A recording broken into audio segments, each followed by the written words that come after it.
Assalamualaikum warahmatullahi wabarakatuh. Nama saya Nabila Martia Putri. Saya akan menjawab forum pada pertemuan kali ini dengan tema Guidelines for Questionnaire Designs dan Type of Questionnaire.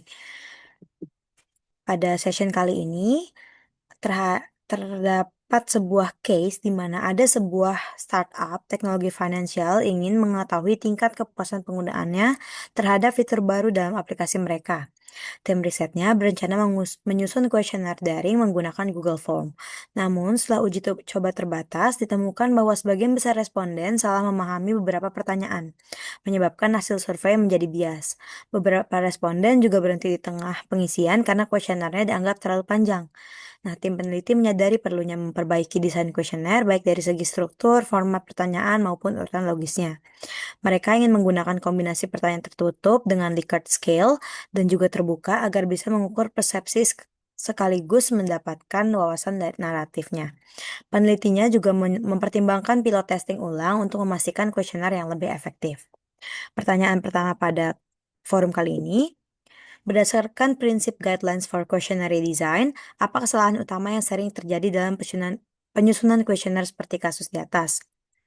Jadi, pada kasus ini, menurut saya kesalahan yang terjadi adalah pertama, adanya pertanyaan ambigu atau membingungkan. Sebagian besar responden dikatakan salah memahami beberapa pertanyaan yang menunjukkan bahwa pertanyaan itu tidak ditulis dengan jelas dan ringkas, sehingga bisa menimbulkan interpretasi ganda atau ambigu dan menyebabkan bias dalam hasil survei atau bias respon. Formulasi pertanyaan seharusnya dibuat dengan jelas, spesifik, dan netral sesuai dengan Guidelines for Questionnaire Designs. Yang kedua kesalahannya adalah kuesioner yang terlalu panjang. Responden dikatakan berhenti mengisi di tengah jalan karena kuesioner dianggap terlalu panjang. Panjang kuesioner yang berlebihan itu dapat menurunkan tingkat respon dan menghasilkan data yang tidak lengkap. Kuesioner itu seharusnya disusun dengan mempertimbangkan waktu pengisian itu antara 15 sampai 20 menit, sesuai dengan prinsip Guidelines for Questionnaire Designs.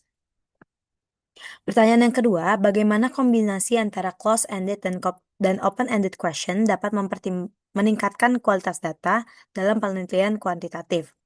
Jadi, gabungan dari close-ended dan open-ended question itu akan sejalan dengan prinsip triangulasi data, di mana pertanyaan tertutup seperti adanya penggunaan skala Likert itu akan memberikan data kuantitatif yang sangat mudah untuk dianalisis secara statistik.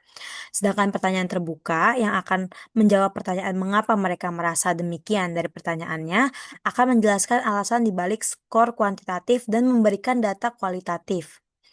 Nah, juga akan penggabungan antara close-ended dan open-ended question akan meningkatkan validasi pemahaman, karena pertanyaan terbuka dapat digunakan sebagai alat verifikasi pemahaman responden terhadap pertanyaan tertutup. Hal ini akan membantu peneliti untuk mengidentifikasi apakah pertanyaan sebelumnya itu sudah jelas atau masih membingungkan sehingga uh, penulis atau peneliti dapat memperbaiki kuesioner yang dibuatnya. Nah, open-ended question juga mungkin menghasilkan informasi yang lebih baru dan kaya untuk mendukung hasil dari close-ended question.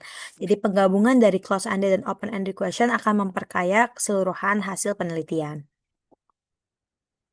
Yang ketiga, jelaskan peran pilot testing dan bagaimana hasilnya dapat digunakan untuk menyempurnakan desain kuesioner sebelum disebarluaskan secara luas. Jadi pilot testing itu adalah uji coba kuesioner pada sampel responden yang lebih kecil dan representatif sebelum disebarkan ke populasi yang lebih besar. Dengan peran adalah untuk mengidentifikasi masalah potensial dan menyempurnakan desain dari kuesionernya. Nah, pilot testing itu berperan untuk memastikan yang pertama itu adalah kejelasan dari pertanyaan.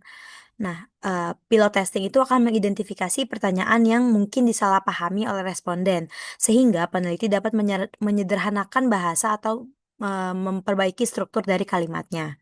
Yang kedua, pilot testing itu akan berperan untuk memastikan waktu pengerjaan yang efektif, memberikan estimasi yang akurat tentang waktu yang dibutuhkan untuk menyelesaikan kuesioner, dan juga akan membantu peneliti menentukan panjang ideal kuesioner untuk menghindari adanya bias non-response. Yang ketiga itu akan berperan untuk struktur kuesioner itu sendiri, akan membantu tim mengatur Dengan adanya field testing, ini akan membantu tim untuk mengatur ulang mungkin urutan pertanyaannya. Misalnya dengan meletakkan pertanyaan yang sensitif di bagian akhir.